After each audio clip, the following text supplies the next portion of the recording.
Bienvenidos una vez más al simposio que ha transcurrido durante los últimos días y ha sido una gran bendición estar aquí y oro para que aquellos que están buscando y sintonizando en línea, que también haya sido una bendición para ustedes.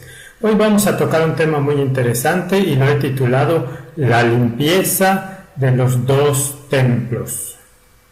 La limpieza de los dos templos es un tema muy interesante. Pero probablemente algunos de ustedes sepan a dónde vamos a la luz de ese título. Y al comenzar hoy, solo quiero tener una palabra de oración y luego comenzaremos. Padre Celestial, fortalece nuestra mente y nuestro corazón mientras miramos tu palabra. Ilumina nuestros corazones, oh Señor, que brille la luz de la cruz mientras miramos este poderoso tema. Suplico, Señor, que perdones mis pecados, mis defectos, y Señor, úsame como un instrumento para transmitir tu corazón y tu mente a quienes miran. Padre, no por mi bien, sino por el amor de Cristo. Oro y pido estas cosas en el nombre de Jesucristo. Amén. Amén. Así que hoy vamos a hablar sobre la limpieza de los dos templos. Mientras miramos el tema del santuario en relación con el pueblo de Dios en la tierra, algunos dicen que no hay conexión entre los dos, especialmente en lo que se refiere a la purificación del santuario.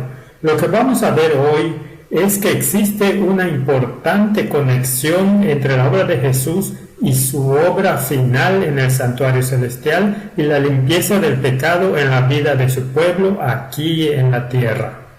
Al mirar la historia del movimiento adventista del séptimo día, vemos que una de sus contribuciones únicas al cristianismo es la doctrina del santuario.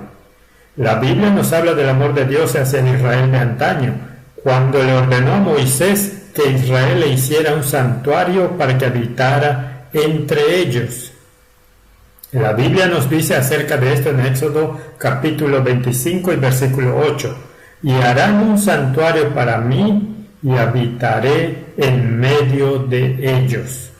Un punto interesante a tener en cuenta es que Moisés iba a hacer esta réplica de un santuario según la realidad celestial. Porque en el versículo 9 le dice a Moisés que construya el santuario terrenal de acuerdo a todo lo que yo te muestre, el diseño del tabernáculo y el diseño de todos sus utensilios. Así lo haréis. Esto revela que había un santuario en el cielo. Los sacerdotes debían oficiar en el santuario terrenal para que Cristo, más adelante en la historia, comenzaría a oficiar en el celestial. Por eso, Pablo nos dice acerca de la ubicación de Cristo en Hebreos capítulo 8 y versículos 1 y 2.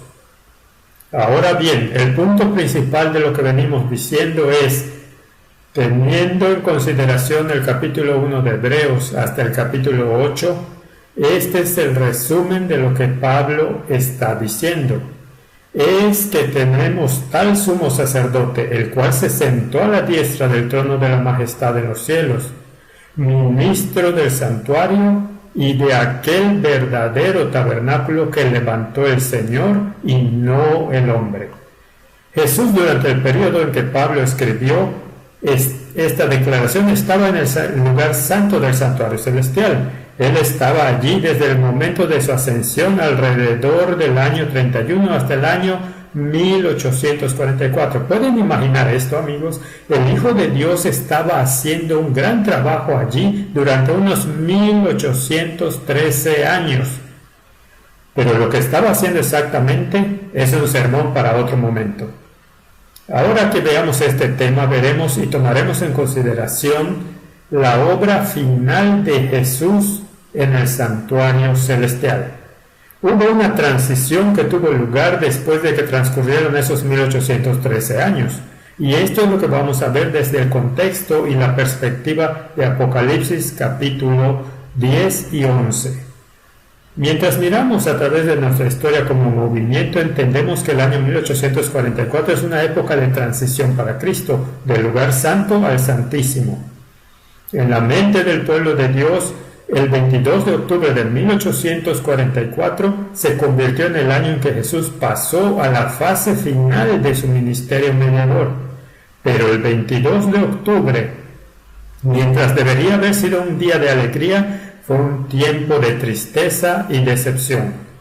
Esta decepción llevó a algunas cosas, condujo a la división, fragmentación y apostasía, pero también condujo a la formación de un movimiento del destino.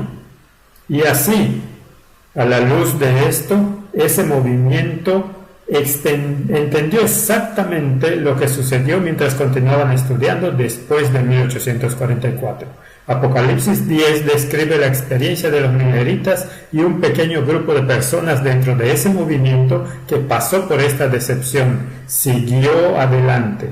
Representa su experiencia a través de la persona de Juan el Revelador, diciendo: entonces tomé el librito de la mano del ángel. Esto está tomado de Apocalipsis capítulo 10, versículo 10.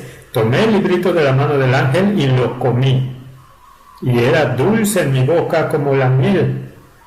Pero cuando lo hube comido, amargó mi vientre.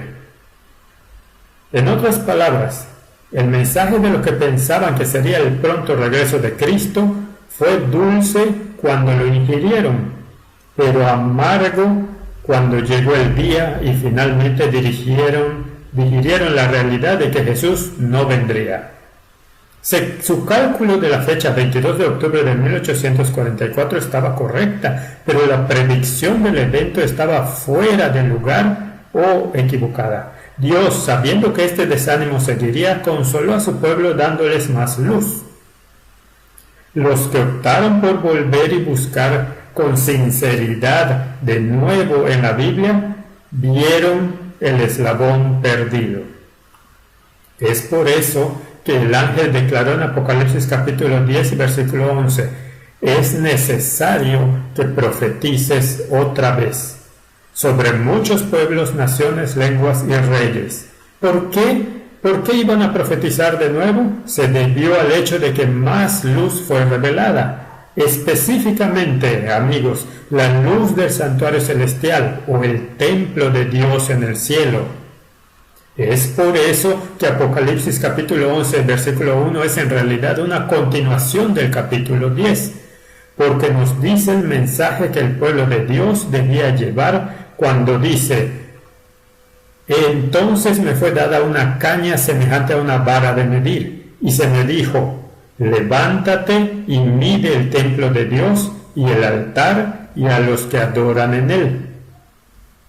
Recuerda, si la experiencia de Juan en estos versos sobre la decepción es en realidad la experiencia de la iglesia, entonces el llamado del ángel es para la iglesia después de 1844 contextualmente, para leer y medir el templo de Dios. Las especificaciones sobre qué parte del templo se debe medir se revela contextualmente al final del capítulo 11, donde dice claramente en qué compartimento estamos al decir en Apocalipsis capítulo 11 versículo 19: y el templo de Dios fue abierto en el cielo, y el arca de su pacto se veía en el templo, y hubo relámpagos, voces, truenos, un terremoto y grande granizo.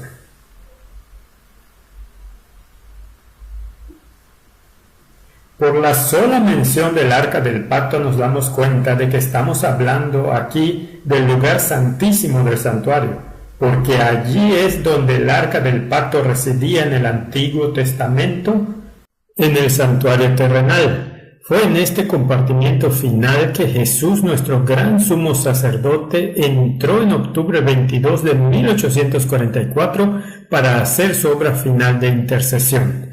Hablando de la caña que fue dada para medir esta parte del santuario celestial, la traducción griega de esta palabra es caná, de donde obtenemos la palabra canon. Un canon es un estado de derecho o un estándar por el cual algo es juzgado o examinado.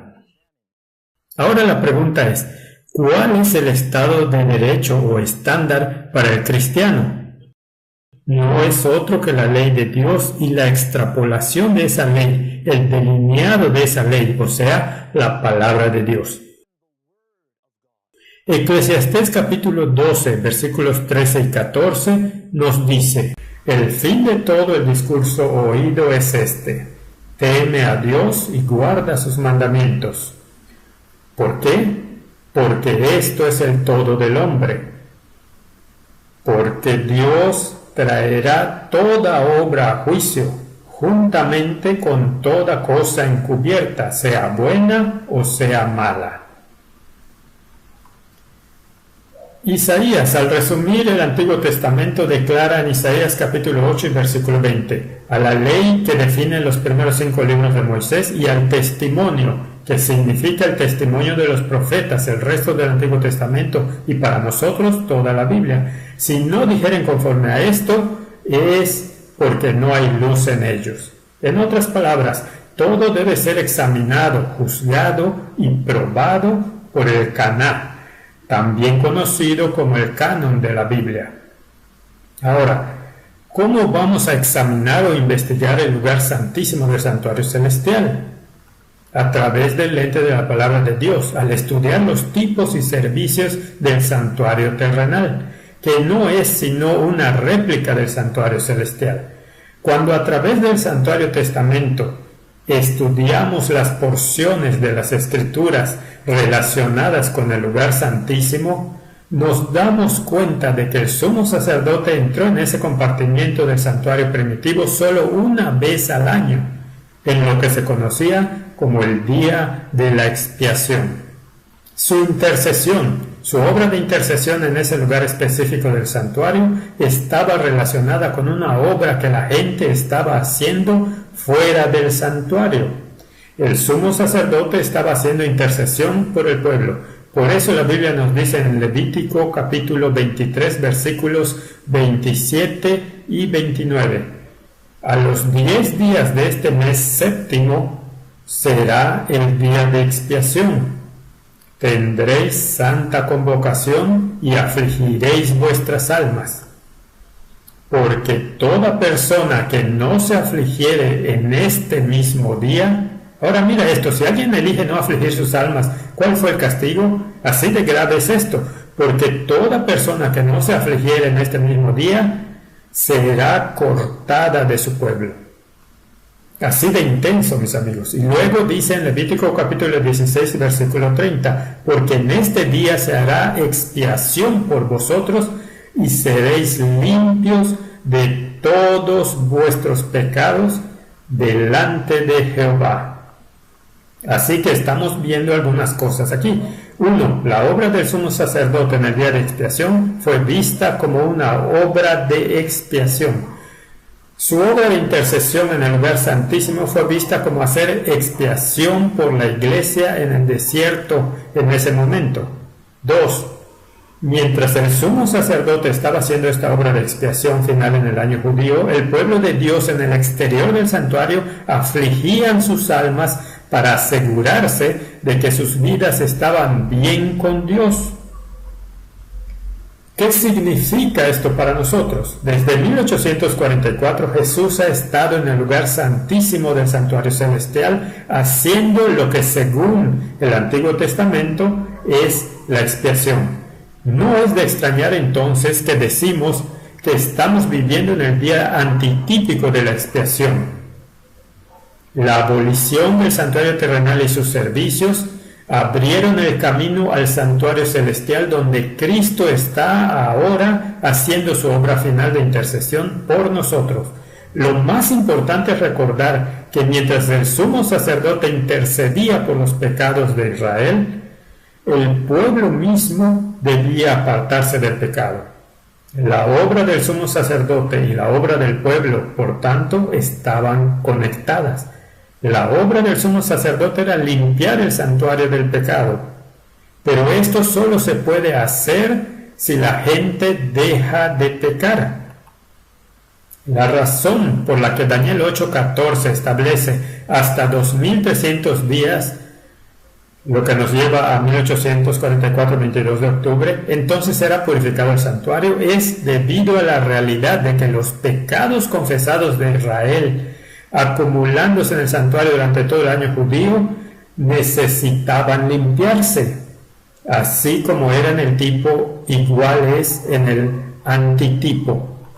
Nuestro Salvador ahora está buscando limpiar los pecados confesados de su pueblo del santuario celestial. Es por eso que se nos dice en el Conflicto de los Siglos, página 421, mientras se prosigue el juicio investigador en el cielo, eso es en 1844, mientras que los pecados de los creyentes arrepentidos son quitados del santuario, debe llevarse a cabo una obra especial de purificación, de liberación del pecado entre el pueblo de Dios en la tierra.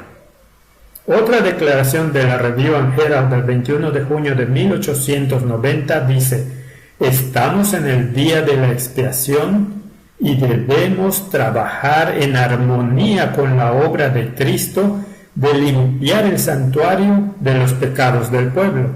Que ningún hombre que desee ser hallado con el traje de boda puesto se resista a nuestro Señor en su oficio. Como Él es, así serán sus seguidores en este mundo. Ahora debemos presentar ante la gente la obra que por fe vemos que nuestro gran sumo sacerdote realiza en el santuario celestial. Aquellos que no simpatizan, recuerdas en el Antiguo Testamento que los que no simpatizaban con la obra eran cortados. Escucha lo que dice aquí. Aquellos que no simpatizan con Jesús en su obra en los atrios celestiales, que no limpian el templo del alma de toda contaminación, sino que se involucran en alguna empresa que no está en armonía con esta obra, se están uniendo al enemigo de Dios y del hombre en desviar las mentes de la verdad y obra para este tiempo. Maranata, página 247. Cristo y los ángeles obran en el corazón de los hijos de los hombres. La iglesia del cielo, unida con la iglesia de la tierra, está peleando la buena batalla de la fe en este mundo. Debe producirse una purificación del alma aquí en la tierra, en armonía con la purificación efectuada por Cristo en el santuario celestial.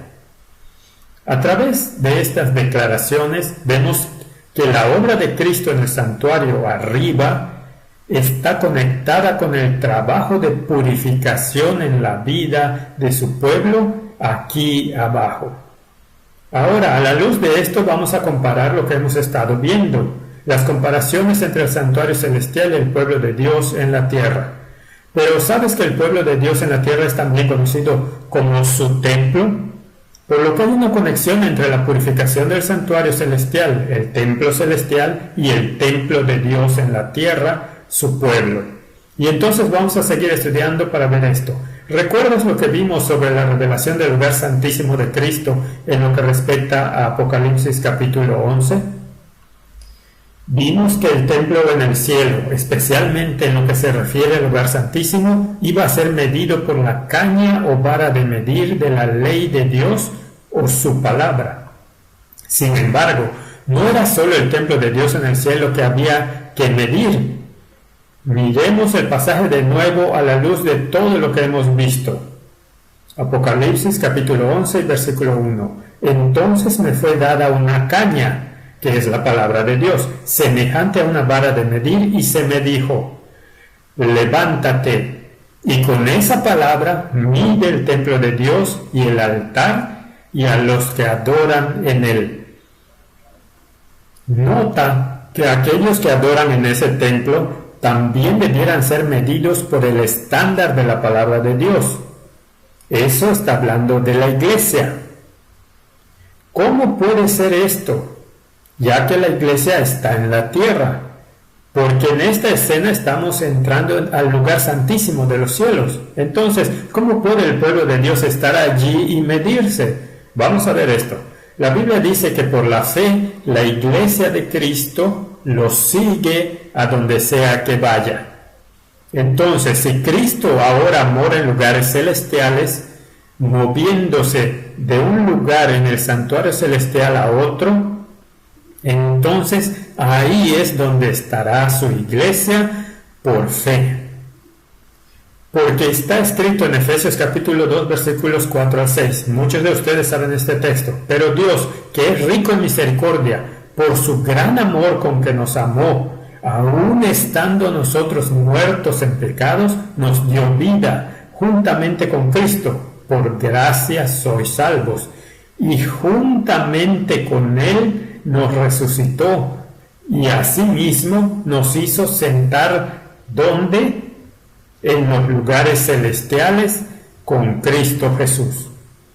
Esta idea de estar con Cristo donde Él está por fe se describe con más detalle en primeros escritos.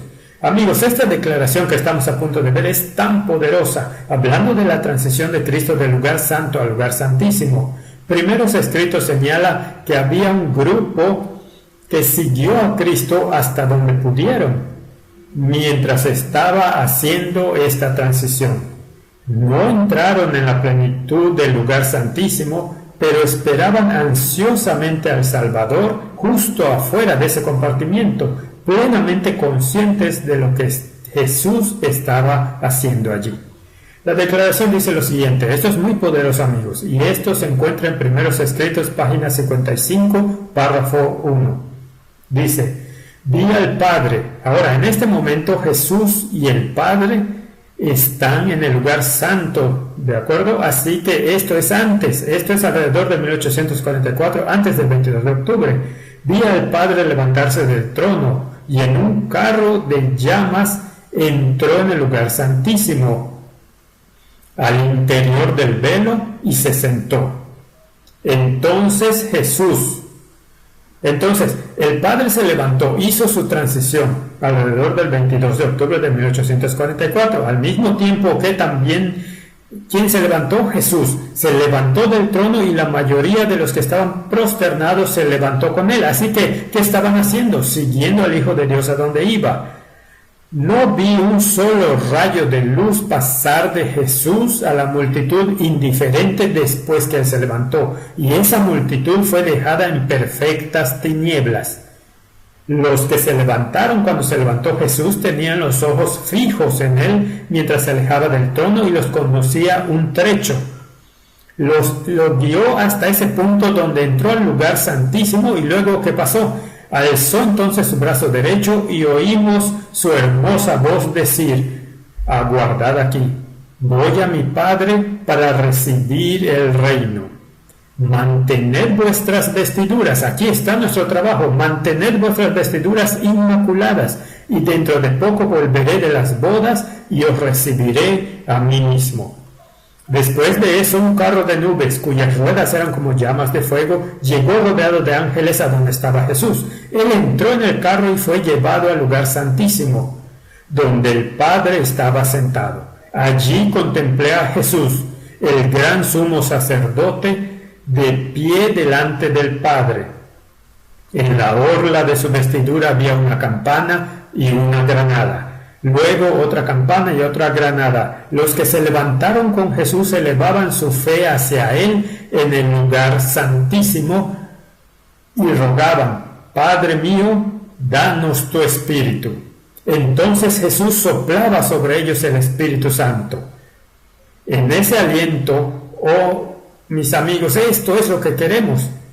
En ese aliento había luz, poder y mucho amor.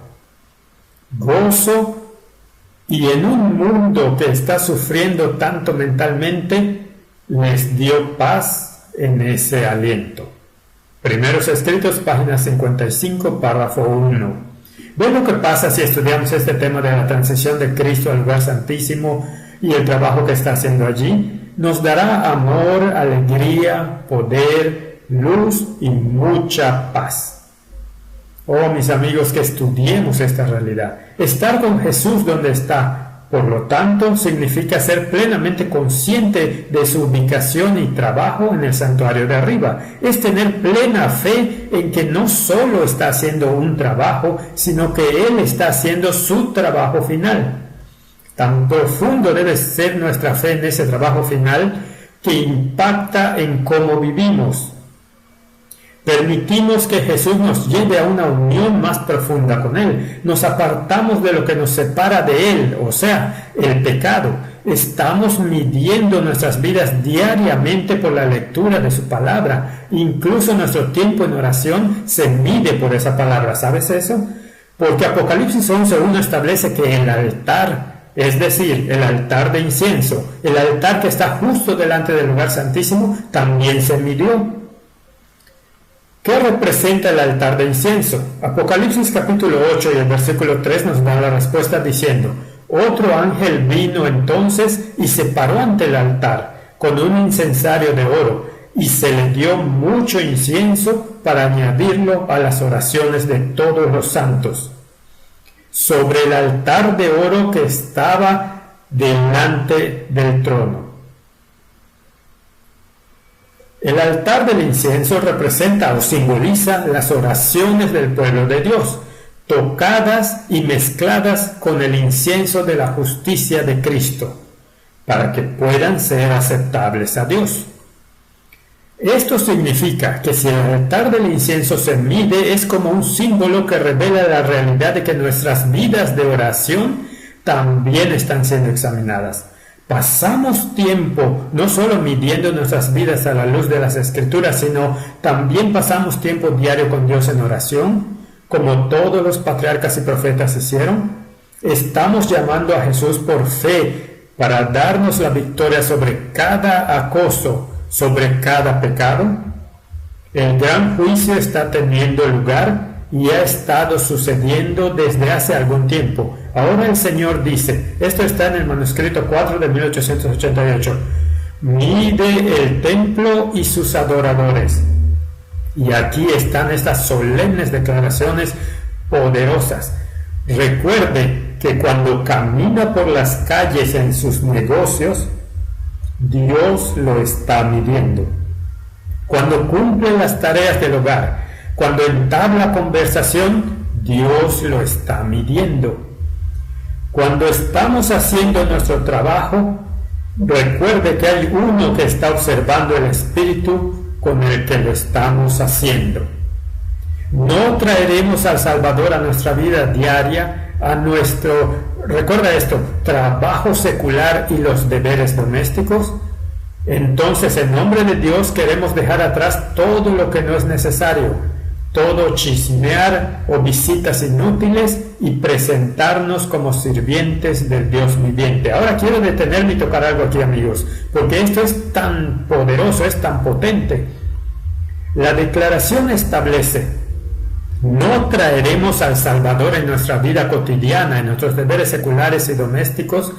He escuchado incluso a algunos entre el pueblo de Dios decir que soy una persona en lo que respecta a mi vida religiosa, pero cuando se trata de mi trabajo secular soy completamente otra persona. Pero mis amigos, quiero decirles la verdad. Jesús ha venido a revelarnos que la esfera religiosa de nuestras vidas debe impregnar cada aspecto de nuestras vidas. Dios quiere que seamos testigos donde estamos, en nuestros trabajos seculares, para ser un salvador de vida para vida. Dios quiere inspirar a otros a seguirlo a través de la instrumentalidad de quienes pretenden servirle. Eso somos tú y yo, amigos. Podemos llevar nuestra vida religiosa incluso en el lugar de trabajo. No estoy diciendo que vayas allí y trates de poner todo bien, pero lo que estoy diciendo es ser testigo como Daniel, trabajando en un ambiente secular, pero al mismo tiempo siendo un poderoso testigo. Tan poderoso, se nos dice, fue su testimonio, junto con el testimonio de sus 3 amigos, que cuando Nabucodonosor vio ese ángel estando con Sadrach, Mesach y Abednego, Ananías, Misael y Azarías en el fuego, pudo reconocer al Hijo de Dios. ¿Por qué? Porque los que estaban en el fuego lo habían representado bien. ¿Podemos hacer el mismo trabajo? Que podamos hacer el mismo trabajo. Lo que estamos viendo aquí es que mientras Jesús está en el templo en el cielo, su obra está conectada al templo en la tierra. no la estructura física del Antiguo Testamento, sino más bien el templo de la iglesia. El apóstol Pablo lo expresa de esta manera en 1 Corintios capítulo 3, versículo 16. ¿No sabéis que sois templo de Dios y que el Espíritu de Dios mora en vosotros? Si alguno destruyere el templo de Dios, Dios le destruirá a él. Porque el templo de Dios, el cual sois vosotros, santo es. Esto es poderoso, porque la consumación de la obra de Cristo, de interceder por el pecado en el lugar santísimo, está indisolublemente ligado a la erradicación del pecado en su santo templo, o sea, su iglesia en la tierra. Por lo tanto, leemos estas dos asombrosas declaraciones. ¿Estamos buscando su plenitud, siempre avanzando hacia la marca que tenemos ante nosotros? ¿Y cuál es la marca? La perfección de su carácter. Cuando el pueblo del Señor alcance esta marca, serán sellados en sus frentes. Llenos del Espíritu, estarán completos en Cristo. Y cuando eso llega a la finalización, mira lo que sucede. Y el ángel registrador declarará: consumado es. Comentario Bíblico Adventista, volumen 6, página 11-18. ¿Qué es lo que está terminado? Es la pregunta que queremos hacer. Ahora mira esto. La siguiente declaración nos da nuestra respuesta. Y esto está tomado del Conflicto de los Siglos, página 599. Cuando termine el mensaje del tercer ángel, la misericordia divina no intercederá más por los habitantes culpables de la tierra. Entonces Jesús dejará de interceder en el santuario celestial. Levantará sus manos y con gran voz dirá: hecho es. Y todas las huestes de los ángeles depositarán sus coronas mientras él anuncia en tono solemne. Y así, amigos, lo que estamos viendo aquí antes de que terminemos este texto es que cuando Jesús dice hecho es, cuando el pueblo de Dios está sellado en sus frentes y ese trabajo termina, es al mismo tiempo que Jesús dice hecho es en lo que respecta a su intercesión celestial. Entonces, ¿qué estamos viendo aquí? Estamos viendo un punto serio que debemos mantener en mente. Jesucristo, cuando dice que hecho está, dos cosas suceden simultáneamente. El pueblo de Dios está sellado, el mundo ha tomado su decisión, ya sea seguir al Cordero o seguir al enemigo del Cordero y el enemigo del hombre, que es Satanás. Y así como el mundo está polarizado en estos dos grupos, ocurre un sellado en ambos casos. Uno recibe el sello del Dios vivo, el otro recibe el sello o la marca de la bestia. Y cuando el sellamiento sucede, la polarización ocurre, los hombres toman su decisión a favor o en contra de Dios, sellándose en ese hábito. ¿Qué pasa en el cielo? Cristo responde diciendo: hecho está, y termina su intercesión. Así que nunca deberíamos pensar que Cristo un día solo dirá: ¿sabes qué? Estoy cansado, y solo cerrará la puerta del santuario celestial. No, amigos, cuando Cristo, este es el amor de Dios, cuando Cristo cierra su obra en el santuario celestial, es en respuesta a las decisiones de los hombres en este mundo. Es cuando la humanidad dice que estaré sellado en este lugar y estaré sellado en este lado, que entonces Jesús respeta esa decisión y cierra su obra de intercesión. Porque, ¿qué ha pasado? El mundo se ha sellado, ya sea en justicia o en maldad. Y Cristo respeta esa decisión. Una vez que los hombres están sellados, esto es lo que continúa diciendo la declaración: levantará sus manos y con gran voz dirá: hecho es. Y todas las huestes de los ángeles depositarán sus coronas mientras él anuncia en tono solemne. Ahora, aquí está, así es como lo sabemos: el que es injusto, sea injusto aún. ¿Ves cómo el aspecto de la elección, cuando los hombres deciden, Cristo respeta esa decisión? Y el que es sucio, sea sucio aún. Pero la antítesis de esto también es verdad.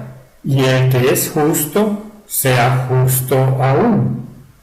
Y el que es santo, sea aún santo. Apocalipsis 22:11. Jesús termina su obra mediadora, declara que está hecha, cuando por la gracia de ese mismo Jesús, su iglesia alcanza la marca de perfección, que es algo que solo Él conocerá. Esa marca, de acuerdo con las declaraciones anteriores, es la perfección de su carácter en nosotros. Un carácter que llega al punto de tomar un ayuno eterno del pecado mismo. Y esto tiene sentido. Si continuamente necesito pedir el perdón de los pecados, entonces ese pecado se transfiere continuamente al santuario arriba, contaminándolo.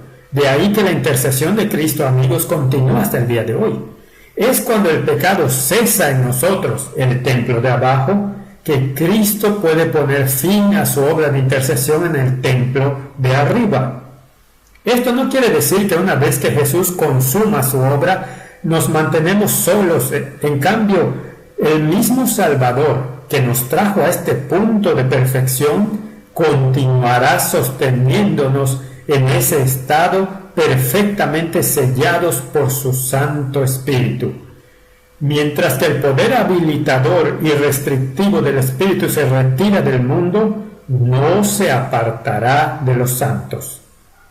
Seguiremos viviendo vidas selladas hasta que el Salvador venga. La conclusión a la que estamos llegando ahora es donde veremos algunos puntos. 1. El santuario terrenal era una réplica del modelo del santuario celestial que fue activado en Cristo. Número 2. Mientras que la verdad del santuario se conocía en los días de Pablo con respecto a Jesús estando en el lugar, se perdió de vista. Sin embargo, se levantó de nuevo durante los años que siguieron al gran chasco. Por lo tanto, encontramos los mensajes de Apocalipsis capítulo 11, versículo 1. Mira el templo de Dios en referencia al lugar santísimo. 3. No solo el mensaje del santuario fue revelado el 22 de octubre de 1844, sino la transición de Cristo a su fase final del ministerio en el lugar santo fue también revelada. Y 4. A la luz de esto el pueblo de Dios, como los hebreos de la antigüedad, debían quitar los pecados de sus vidas. Que cuando el pecado cesara en ellos, dejaría de contaminar el santuario arriba, terminando así la obra final de expiación de Cristo. Que escojamos, amigos, acercarnos a Jesús, que pasemos tiempo con Él en la palabra y la oración, y demostremos que hemos estado con Él en cómo tratamos a los demás. A la Iglesia se le ha dado la responsabilidad de proclamar la realidad que tenemos un abogado con el Padre, un gran sumo sacerdote, cuyo ministerio sacerdotal sostiene al mundo en misericordia y brinda a las personas la oportunidad de ser transformadas eternamente. El mismo Jesús que murió por nosotros, ahora intercede por nosotros y un día, muy pronto, regresará por nosotros. Ahora quería compartir una historia a la luz de esto, a fin de mostrar que si copiamos ese patrón perfecto, lo que sucederá es que mientras vivimos nuestras vidas en armonía con ese patrón, pondrá fin a la obra en el cielo en cuanto a la intercesión. Recuerdo que un día me desperté por la mañana y estaba estudiando El deseado de todas las gentes. Para darte una ilustración de este punto, estaba estudiando El deseado de todas las gentes, el capítulo titulado Los días de conflicto. Y mientras estudiaba la vida de Jesús como un niño y cuando era adolescente, vi algunos puntos importantes sobre su vida, señaladas realidades significativas que nos muestran cómo debemos vivir en nuestro mundo hoy si el pecado cesara en nuestras vidas. Jesucristo fue uno que, mientras amaba a Dios, reveló su amor por Dios en la forma en que trató a su prójimo. Y esto es algo crucial para nosotros en nuestras vidas hoy. Así que me levanté y leí ese capítulo, y mientras leía ese capítulo vi que Jesús hizo algo asombroso. Cada vez que él y sus hermanos tenían hambre y se tomaban un descanso de su trabajo y se alejaban de su trabajo para comer algo, cuando regresaban de comer, a veces veían gente en la calle, gente pobre y hambrienta, y mientras sus hermanos les hablaban duramente, Cristo vería esa alma como alguien por quien moriría. Y entonces, ¿qué hizo? Tomaría su comida, dice la inspiración, incluso hasta el punto de padecer hambre él mismo. Él tomaría esa comida y la daría al individuo que se estaba muriendo de hambre. Ahora, amigos, esto es en lo que quiero que pienses. Ese día, terminé de leer la historia y hay otro punto de la historia que sacaré al final. Pero mientras salía ese día estaba tan inspirado y dije, Señor, yo quiero ser como Jesús. Quiero vivir como Él. Es tan increíble lo que hizo. Fue tan desinteresado en el ministerio hacia otros. Ministerio agresivo, por cierto. Y así salí y estaba buscando a alguien. Y tenía algunos tratados que quería repartir a la gente. Dije que iba a salir y repartirlos. Lo que ya te muestra que empecé a perder el sentido de la historia. No es que los tratados sean malos. Debemos difundirlos tanto como podamos. Pero verás el contexto mientras explique la historia. Así que fui, anduve haciendo mis recados, buscando a alguien a quien ministrar, así como Cristo ministraba a las personas. Y así me encontré con este caballero cuando estaba caminando por las calles de Silver Spring, Maryland. Y yo vi a este caballero, e incluso antes de que me acerque a él, pude olerlo. Olí el alcohol en su misma persona y estaba sentado ahí y se notaba que estaba medio borracho. Y amigos, miré a este hombre y dije, Señor, quiero testificar a este hombre. ¿Y sabes lo que hice? Saqué el folleto y se lo di a él. Yo le extendí la mano para dársela y ese hombre tomó su mano y la agitó con ira contra el folleto y contra mi mano. Ahora, amigos, cuando vi que estaba en shock, pensé, ¿cómo podría este tipo rechazar esta pieza de literatura que estoy tratando de dar? Estoy tratando de darle la verdad. Y así, mientras lo hacía, me gritó y dijo, hombre, eso no es lo que necesito. Entonces, volví a meter la mano y estaba tan frustrado. Y así, a medida que se enojaba más y más, finalmente dije, está bien, señor, respetaré eso. Y me alejé y volví a mi vehículo. Me senté en el auto y mientras estaba allí, ¿sabes lo que estaba pensando? En lugar de pensar, Señor, ¿qué fue lo que salió mal? Dije en mi mente, qué audacia de este hombre para rechazar la verdad que estaba tratando de darle. Y amigos, ¿ustedes saben de lo que me convenció el Espíritu de Dios? Dijo, Akin, ¿recuerdas lo que te dije esta mañana en devoción? ¿El ejemplo que te di? Lo que este hombre necesita en este mismo momento puede no ser una revista, puede ser comida. Y entonces dije, oh Señor, perdóname. Estaba tan interesado en darle la teoría espiritual de la verdad, por cierto, que me olvidé de satisfacer sus necesidades prácticas. Y amigos, esta es la belleza de Jesucristo, porque la forma en que Cristo encontró una manera de dar a los hombres la verdad espiritual de la palabra fue que Él primero satisfizo sus necesidades y abrió el camino. Fue una cuña de entrada para darles la verdad espiritual que Él quería comunicar. Y para que sepas lo que dice al final de esa historia, en realidad dice en el deseo de todas las gentes, lo que Jesús haría fue brillante. Tenemos un infinito, brillante Salvador, amigos. Él tomaría la comida, incluso privándose de ella, para dársela a la persona. Puedes leer esto en días de conflicto, y al dársela a aquel individuo, ¿sabes lo que haría? Mientras hacía esto, citaba las Escrituras y le dirigía una escritura de aliento al individuo. Dice, porque la verdad de la palabra estaba relacionada con un acto de amor que daba para siempre clavada en la mente de esa persona la palabra de verdad. Y entonces dije, oh Señor, esto es lo que estás tratando de mostrarme. Y entonces volví con el hombre y le dije, Señor, ¿le gustaría algo de comer? Y me miró con anhelo en sus ojos y dijo, sí, por favor. Así que fui y le conseguí algo de comer, y entonces dije, Señor, voy a copiar el patrón perfecto del Hijo de Dios. Voy a poner a prueba tu palabra y los escritos inspirados. Y entonces obtuve la comida, y mientras se la doy al hombre, lo pruebo, se lo doy y cito en ese mismo momento Jeremías 29, versículo 11.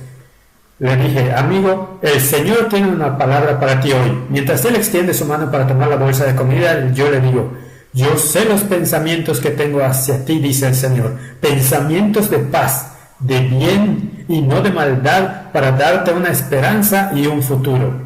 Y amigos, cuando cité ese texto, mientras le daba a ese hombre esa comida, se puso a llorar amargamente. Porque ven amigos, hay muchos en este mundo que no tienen esperanza. Y así como hice esto amigos, su corazón se abrió tanto que luego pude dejarle el tratado y un mensaje de esperanza de la segunda venida. Me senté a su lado y empecé a delinear el que pronto Jesús vendría y reventaría el cielo con gloria para salvar a su pueblo. Amigos, ese hombre miró al cielo como si estuviera en un sueño, como si pudiera verlo. Amigos, de lo que me di cuenta ese día, cuando hacemos un servicio agresivo, se nos dice en la inspiración que esta es una de las mejores formas, junto con el estudio de la palabra de Dios, para vencer. ¿Ves? Cuando estamos ocupados viviendo la vida de Jesús, sumergidos en esa vida, consumidos en volvernos más como Él, ¿qué es lo que acaba pasando? Es que no tenemos tiempo para pecar, no tenemos tiempo para jugar, porque estamos ocupados emulando la vida de nuestro Salvador. Y amigos, mientras emulamos esa vida continuamente, me preguntaba mientras dejaba a ese hombre, Señor, ¿qué pasa si vivo así cada momento? Entonces, amigos, no tendría tiempo para el pecado. Y si el pecado cesa en nosotros, entonces, ¿qué pasa en el templo celestial? Cesa allí también. Eso es lo que queremos. Mientras copiamos el patrón perfecto, traerá un éxito tan perfecto que el pecado cesará en la vida del individuo que sigue al Hijo de Dios. Nuestra religión no es solo de teoría de la verdad o asentimiento intelectual a la verdad, sino también la demostración práctica de esa misma verdad. Es una demostración del amor de Dios lo que el mundo necesita en este momento. Y así, al concluir este estudio de la purificación de los dos templos, quiero que recordemos esto, que Dios busca limpiar nuestro templo del alma, y como Él puede limpiar este templo del alma, puede terminar su trabajo de limpieza del santuario arriba en el templo celestial. Un templo en el cielo está conectado a tu templo en la tierra.